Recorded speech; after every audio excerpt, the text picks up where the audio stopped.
Well, people start. Oh, there we go. Now we're live. But let's give people a little bit of time to jump on here and join us. God, man, Great.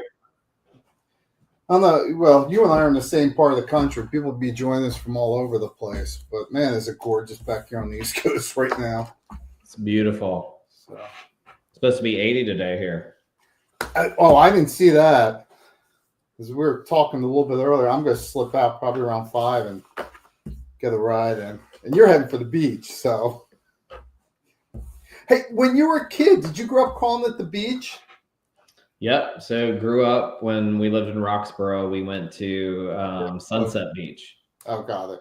Yeah, I grew up in Philly. We used to call it the shore back up, and didn't call it the beach. So I moved down here. So let's give people a minute or two to join in, and then we'll get started here in like 15 or 20 seconds. People going back to my jar. So, okay, well, let's get started, everybody. Back into another LinkedIn Live. I'm so blessed to have my good friend, Pete Zawodniak, with the area VP of Sales for Baxter International. Pete and I did a session, back late last year. There was a really lively, fun session. We're back at it today. And the topic today is, it's a good one. Pete came on and we started talking about doing innovation in big companies, and we're going to continue having that conversation today. Topic being disruptive launches and navigating the corporate culture of big companies when you're doing something disruptive or new and different, which that's what we're going to talk about. I thought a great place for us to start today is defining what disruption hold a second. So what's on your wrist, man, before we get into this? Wrist? No, the other one. What's the So I got a couple bracelets, one for my niece. So oh yes, got it. So okay, well, back on topic here. One of the things I thought it'd be fun to talk about what disruption is and what disruption is in the world where I come from mostly, which is smaller companies, and what disruption might look like in a bigger company like yours. And one of the things I did, it took a couple minutes just to kind of look at the definition of what disruption is or what a disruptive technology is. And I think it was, the idea was kind of coined early on by Clay Christensen in some of his work. But I did ChatGPT, Google lookup, and the essence, disruption doesn't just improve an existing product, it transforms the game entirely by changing how markets function, how customers behave, or how businesses operate. And then I actually went back to my playbook, which I've shared with you, and we've shared on here a lot of times. And my definition is very similar, but disrupt products change market behavior, change how we solve existing problems, or create entirely new markets, typically by solving unmet needs that are already existing in the marketplace that aren't being solved today. So that's what, my definition of disruption is my experience when, starting with startup companies, you pretty much have to have something fairly disruptive, because if you have just something disruptive, if you have something that's just incremental, you're not going to be able to penetrate the market because, you're going to existing markets. Now that's a little bit different for big companies. Tell me about your experience. What you've been in big companies throughout most of your career. How much disruption from a product standpoint or services standpoint have you seen throughout your career? Yeah, so Chris, thank you for first off for letting me join you again today. I told you I had the itch after we did our first podcast / LinkedIn Live. So thank you for this opportunity. Oh, you're welcome. I'm glad you caught the itch. Yeah. So just thinking about like disruptive, in larger companies, I'd say we want to be disruptive, but then sometimes we're incremental. So we see a lot of incremental products where we're add-ons or bolt-ons or do something that we've already done and do it better. And so, even using words like we are going to change the market. So being disruptive, in a large company is, I think we're really going to change the market. So we're going to shift it in a new direction, or even have customers think differently about problems we've already helped them solve. And so we're kind of in the midst of, I think you and I talked about it, and we'll kind of mention briefly, one of our new product launches that we're doing, at Baxter. But that's something that I would say, in my tenure is one that I would say, will stretch disruptive. And I'd say we're trying to be disruptive with that new launch. And when you say you're trying to be disruptive, describe what with that particular product, describe what you mean, or how would you define disruption with respect to that particular product? I'll keep it simple, thinking about, all the problems that we're trying to help our customers solve in a hospital setting. Yeah. And, a lot of times we are really focused on a simple technology in different spaces. And, as we're trying to grow our footprint in the marketplace, a lot of customers want to consolidate vendors and lean on one company to do a lot of different things, right? So that's in our connected care portfolio within Baxter. And so if we can, consolidate and sell a simple technology that has a couple different use cases that before you'd have to invest with different companies, we're thinking that is disruptive, right? So, from a communication standpoint, being able to consolidate into, a simple one device that has a couple different use cases across, you're consolidating and making it easier for caregivers, but also for hospitals to purchase. Got it. So in this case, the disruption is not so much in the technology itself, because you already have technologies that are working in two different spaces, but bringing those two different solutions into a single product. Yes. And being able to deliver. And is the disruption going to be from the standpoint of that consolidation piece, making it, instead of having more than one device, being able to purchase it easier? Or is it going to be disruptive from the standpoint of it's going to allow people to do things that they've never been able to do before? Probably both, right? So that's a good question. So I'd say first off, right, consolidating technologies. So one, less expensive, but also like vendor consolidation. So disrupting, where they've had to lean on a couple vendors to solve a problem, just one. Then also with that, disruption, being able to do some unique things technology-wise, advanced, that they weren't able to do when we had different product channels. Because of using one company, you can use and, pull out some synergies of the technology that's already in place and use that new product to do different things that you weren't able to do. And I know I kind of being very vague here, but it's a new product for us, so trying to be a little tactful on how we talk. I also think that this is important, Pete, because one is this disruption where you bring things together. That's something that big companies are probably pretty good about. Bringing existing technologies that they're already in the market working with. Bring that together. That's not something I see a whole lot in my startup companies, where I see where the disruption, where it becomes. Well, I think this is even more disruptive than just bringing technologies together, because that's kind of, to me, in my world, that's a bit incremental. Okay. Right. From a startup perspective. Now, where you can bring two technologies together and do something brand new, something that you haven't been able to do, that's what that's where I see startups tend to operate. That's a little bit more disruptive, because now you're just not disrupting the technology and how it works together, but you're disrupting the behavior of customers, right? You're actually asking them to solve new problems that they haven't been able to solve before, or completely change how they operate or the solutions they bring to a problem that they've tried to solve. That's more the type of disruption that I see in my startup companies. Does that make sense? Yeah. So I'd say we're stretching it to be disruptive, but I think the way that I think about, our new product launch being disruptive at Baxter is being able to consolidate those technologies into a single device, but also do things that you couldn't do when they were separate technologies, being able to leverage that and then leverage different, other technologies within the Baxter portfolio. So it's going to, change how our customers think about the solutions that we put in front of them separately, but then together, they didn't even know it was possible, right? So I think we're going to be able to share kind of some new value streams to them to be able to offer, enhanced workflows for our caregivers that they weren't able to do before, just because we're consolidating technologies. Yeah. So from a sales standpoint, you and I, we haven't really talked about this, but from a sales standpoint, I kind of find where I'm, where I would come in and help a company like Baxter. Let's kind of play it that way a little bit.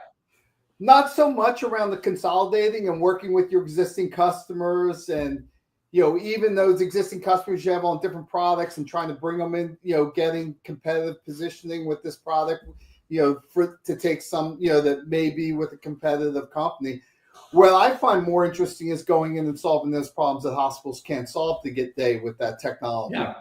And the reason I find that interesting, one is you have to pretty much come up with a new sales process to do that. Yep. Number one, and that's the stuff that is interesting for me. But the other thing is it allows you to sell into customers where their competitors where it may be a competitive stronghold.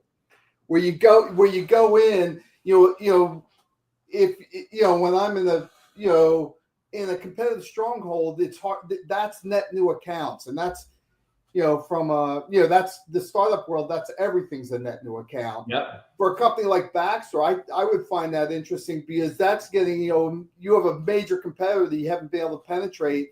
You don't go in where the competitor is already, which is what you might be doing with your current product that's mixed together. There may be a value proposition, but they may have they may already have an investment in two technologies always solving that problem already. And now you've got to push them out to get in.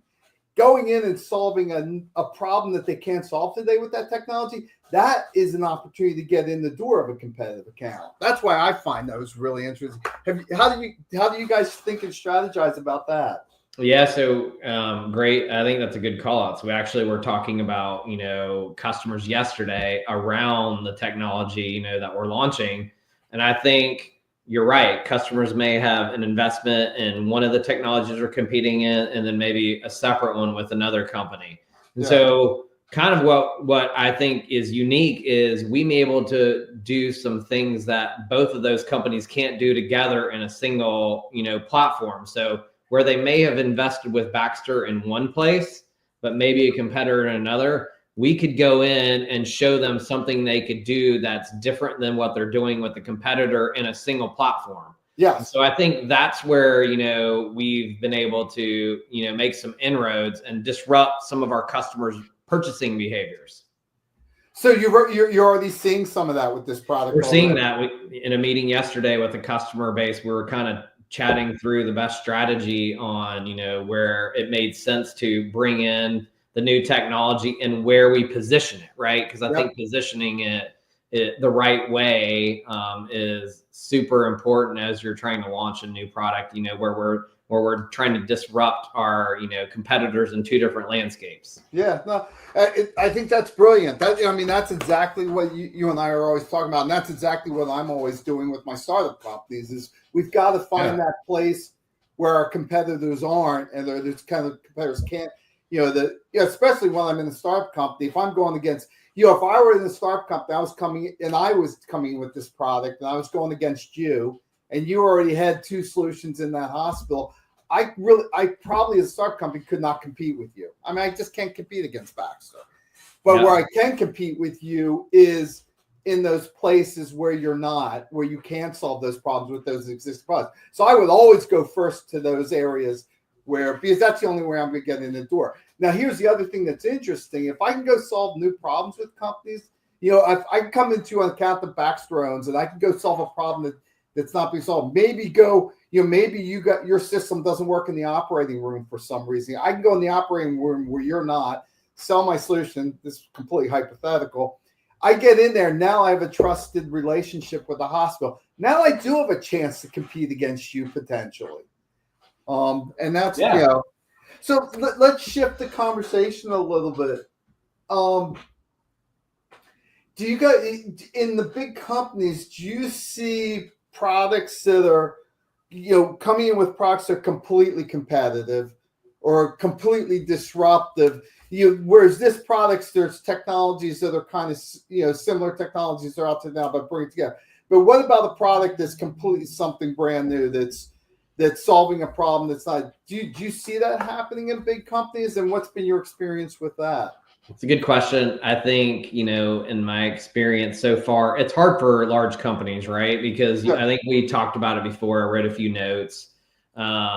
You need, incremental growth or innovation to keep the lights on, right? Pay salaries and do that. So if you try and completely change the market with disruptive technology and it fails and you put, all your investment there, then, how are you going to keep the lights on? So I think it's probably a balance between both. Like I think at Baxter, we're starting to think about how do we disrupt the marketplace. There's a lot of buzz around AI, which I'm sure that comes up in every conversation, cybersecurity. So how can we do things within our category that are different, unique from any other competitor? And, like I mentioned before, vendor consolidation. If you can do more in that space and do things together as one company that all those companies together can't do, then I think that makes it more powerful. So, to go back to the question, which I slightly dodged, is it's really hard, right? Because, sometimes that innovation takes a lot of resources. You've got to, have a marketing plan. You got to do market research. You've got to, bring in customers to make sure you're solving the problem that you intend to, and it doesn't take a different path from a technology. So it's really tough in large companies to do that. I think, we stretch that a little bit from incremental to disruptive, quite often, but it's a lot easier to add on to your existing portfolio or do things different than you have before in incremental or bolt on. Yeah, that's an interesting. So that's an interesting conversation in respect to, we're incrementally moving disruptive, right? In a sense. Hey, you have to, right? Like large companies, we talked about the culture, the dynamics, and all of those different things where you get investments. It's hard, right? So business cases, there's a lot of priorities. So you've got a lot of people in, leadership's ear. And how do you prioritize what's the most important? Well, that's a whole nother can of worms on what's important. But yes, I think a couple things you pointed to there. One is, I was just looking at some data coming into this conversation of, what's the length of time on the Fortune 500 for companies. And we've all know this, but I wanted to look up what the actual data was. In the 70s, it was around 60 years. Around the 1990s to the 2000s, it was around 30 years. And today they say it's less than 20 years that they're on the Fortune 500. It's gone to 10 to 15 years quickly. They think it's gone. So I think in some, and that's purely a result of disruptive technologies disrupting stable companies. So I think what's going to end up happening, we kind of know this, big companies have to embrace disruptive change, whether it's around their culture, whether it's around the products. I think it's all of that. They have to stay competitive in the long term. Yeah. So it becomes wrong. But at the same time, you've got this challenge with disruptive. It's hard. And the other thing is it takes time. You can take an incremental product, or you can take a product that's incrementally disruptive, as we've talked about, and kind of hand it to your sales force, and they kind of can figure out what to do with it on their own to some extent, with some there. A disruptive product doesn't work that way because you can't really hand it to a sales force and hope they're going to, and have some confidence that it's going to work.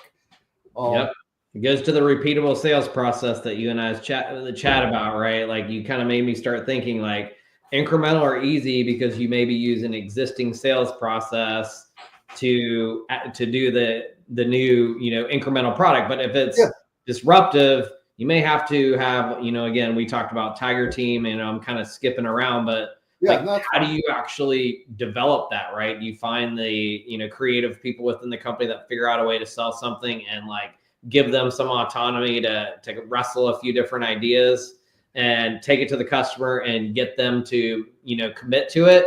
And then once you've identified how you can do that, then you take it back and make it a repeatable sales process. Yeah. And I think that's one of the big frustrations. You and I talk about this all the time. Yeah.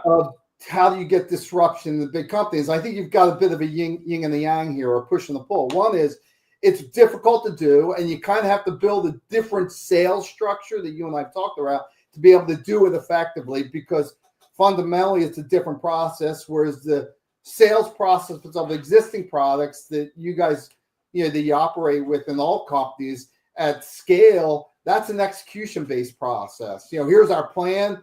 Let's put the team in place. Now let's execute the plan. When we deviate from plan, let's figure out what we need to do to course correct, whether it's, change people, change some of the tactics a little bit. But we're executing something. When you're doing something truly disruptive, like the definition we talked about, changing behaviors, changing market behaviors, solving new problems that people haven't solved before, bringing in solutions that people haven't even thought about before. That's not an execution process. That's a discovery process, not just on the R&D on the product, but it's also a discovery process for the sales and marketing process as well. And there has to be some patience associated with it. But I think the yin and the yang I was talking about is, one is, you want that immediate results, and you're not going to get that with disruptive products to some extent. But the upside from disruptive products gets missed then. And I think and you and I kind of alluded to it a little bit. One is, when you have something truly disruptive, you can open up accounts you don't have today. So, there's three pieces. One is disruptive products. You can demand much higher margin on them, like 2, 3, 4, 5 times margin on them. So, whereas you see your established products margin gets eroded over time, they're less profitable. Number one. Number two is, with a disruptive product, you can open up new accounts, which it's very difficult to, in competitive markets, to open new accounts. And that's a net huge leap forward to any new account. That's like a premium account. And the third piece to it that I think really gets missed, and I think this is why bigger companies have to embrace more and more disruption, is that once you're in that account, in that trust account, like we talked about the example before, you can start pulling through all the other products behind you. Because, when you go in, and I've done this for years, when you go in and you sell to a surgeon or a department head and you solve a problem, that they haven't been solved before, you actually turn them into heroes within their institutions, right? And you now have a trusted relationship that all those other products can be pulled through. So I think there's a piece. I think we're going to start seeing this in big companies. They're going to figure out how to embrace disruption more and more, because of you want to talk about real market share. That's how you gain real market share over time. Now you have some patience. I don't know what are your thoughts about all that. I mean, it's really interesting. The whole time you're talking, I'm thinking this is kind of what in large companies you think about. Like, even if it's incremental, like, hey, it's something how do we get into a competitive account and then we can expand? So land and expand, do something small, make, that stakeholder or whatever a champion. And then they, once you've built that credibility and made them a hero, then they help you facilitate bringing in your other products. So it's interesting to hear you say doing that with disruptive products in small companies, because we use a lot of that same, thought process in large companies. I think one of the things, Chris, that you and I could wrestle, and I think is a good conversation, is being patient. Because I think with disruptive products, to your point, like in incremental or even disruptive in large companies, you build a plan, do R&D, you have a marketing plan, and then we want to launch, and we're expecting revenue. And so if we haven't figured out how to make a repeatable sales process to where you can get customers to commit to that disruptive technology, or if you haven't, it takes a little bit of time and some autonomy. And a lot of times in large companies, there's a forecast and a plan and a operating plan that you've got to hit. So I think that's a challenge with large companies, is being patient. So do you start small and then scale? So I think that's a really interesting point to bring up here as well. Between you and I don't. Large companies, if you look at those data for how long they're on the Fortune 500, and we all see it every day, AI is going to be disrupting our world going forward. I actually don't think large companies have a choice in this anymore. I think they have to embrace it. And I agree, there has to be patience involved with it, but it's not. I think there's a whole bunch of confounding things coming in here. One is, I think a lot of large companies have tried to do disruption. Like I know this for a fact. I've seen it happen over again. And they fail at it because they don't, quote unquote, have the patience. But not only do they not have the patience, they don't have systems in place to manage these type of technologies into the marketplace. They don't have the right teams in place. They don't have a discovery mindset to start with versus an execution mindset. They don't have the right metrics. The metrics are for launching a disruptive product is not revenue. This is critical. It's getting to that repeatable sales process and going through the learning to have the repeatable sales process as quickly. As soon as you have the repeatable sales process, then revenue becomes the a appropriate metric. Up until that point, until you have the repeatable sales process, revenue prevents you from going through the learning process because it's an execution-based metric, not a discovery-based metric. So I honestly think going forward that big companies have to embrace this and they have to start figuring out how to do it. And yeah, that's kind of my thoughts around it. And I think about incremental. So that's how we're set up, right? That's how we're measured. That's how we're managed. That's our sales process. Yeah. Those are the metrics that we're measured by. And so what you're saying is, hey, we need to think differently if we really want to launch disruptive products, because the metrics and how we do this is different if you really want to change the marketplace. And if you want to take new accounts, like you were talking about, like your team was strategizing, This is the best way. This is the best way to do it, bar none. Otherwise, you're talking about sales reps building relationships over time, getting lucky, the competitor screwing up on something, right? Or something happening that's kind of outside of your control. This is by far the best way and the easiest way. And the only evidence you need to figure it out is look at what startups can do. Look at what startups can do when they do this well. And I'm sure you've seen it. Sure you see it in your accounts every day of where startups are taking position. Maybe not competitive to what you're doing, but you see what they do. We do on a smaller scale, right? So they may be coming into where you expect an opportunity and they're already in there because they're nimble, they're quick, they ask questions and they say yes to everything, right? So, hey, can you do this? Right. And so I think that's a little bit of a, thing as well, as like just the approval channel and the ability to be nimble and quick in decisions or be flexible. And I think that's something, hey, like large companies, and we have become more flexible because we've have to, but also just, large companies, there's a lot of different approval processes. So that's an interesting dynamic as well. Yeah. Well, I mean, we're getting to the end here, Pete. We're got to wrap up. Another brilliant discussion. You and I never know quite where they're going to go, but it's all I know. I don't think we planned for this one quite that same way, but and I think that's what's part of the fun. I think it's what part of the fun. The other thing I will say, I think, the best place I think for companies to start, at least in my experience when I've done this, this is with my startup companies as well as I suspect it's the same thing in big companies, is for me, it's pick a product where you're already struggling with. Something to struggle with. If you think it's disruptive, that's the right place to start. That's the way, from a cultural standpoint, that's the way to get into. For big companies, for small companies, I look for a founder that has done this before, knows what failure looks like, and knows the problems of launching a disruptive technology, because I don't have to teach them all the challenges. I now can just walk in, say, here's, the challenges, here's how we address them. In a big company, I think that the opportunity is that if you have a product that's struggling already, you already have a huge investment in R&D. You already have a huge investment on the early marketing effort that may be not panning out. And this is from a cost standpoint, to fix something like that for someone like me to come in, it's actually a pretty small effort to resolve that and get it back on track.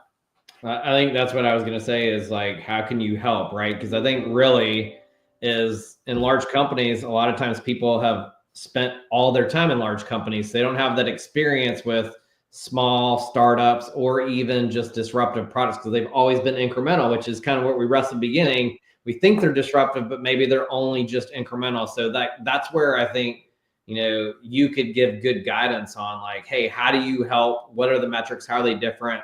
Like, how do you actually stand this up? Or if we're thinking about doing this, what should we do as, our playbook, so to speak? Yeah, and that's, well, actually, I'm going to put up on your share. So we have I have a boot camp just for that, with designed for bigger companies to come in and walk through. And that's what the Agile Market Entry Sales Framework is. It's a sales framework designed around how to bring a disruptive technology to market, all the way from long before the product's ready to sell. When I say long before, 2 years, 18 months prior, to start doing the de-risking of the product launch. You're right, all the way through to what I call going from a happy buyer to a highly satisfied customer, which then becomes the word of mouth in the marketplace. So, I think that's exactly the place to start, though, with these bigger companies. Going with something that's struggling already. If it's disruptive, bring the proper sales framework that's needed for both the sales organization, the sales team, and the product to be able to get that back on track. And that's exactly what the Agile Market Entry Sales Framework is designed around. Pete, you and I talk about that a lot. Yeah, for sure. Well, another great session. Anything you want to leave people with today? No, I'd say, hey, thanks for the opportunity. It's always fun to go back and forth. Like, your experience with small to mid-sized companies and mine with large, and kind of, that whole matrix environment. It's fun to kind of, share ideas back and forth. So really appreciate the opportunity, and everybody who joined today. Thank you guys for the time as well. Yeah, great. Pete, thank you again. It's always fun doing this with you. And let's continue. Let's do a couple more of these throughout the year. Sounds great. Thanks, Chris. Thanks, Pete.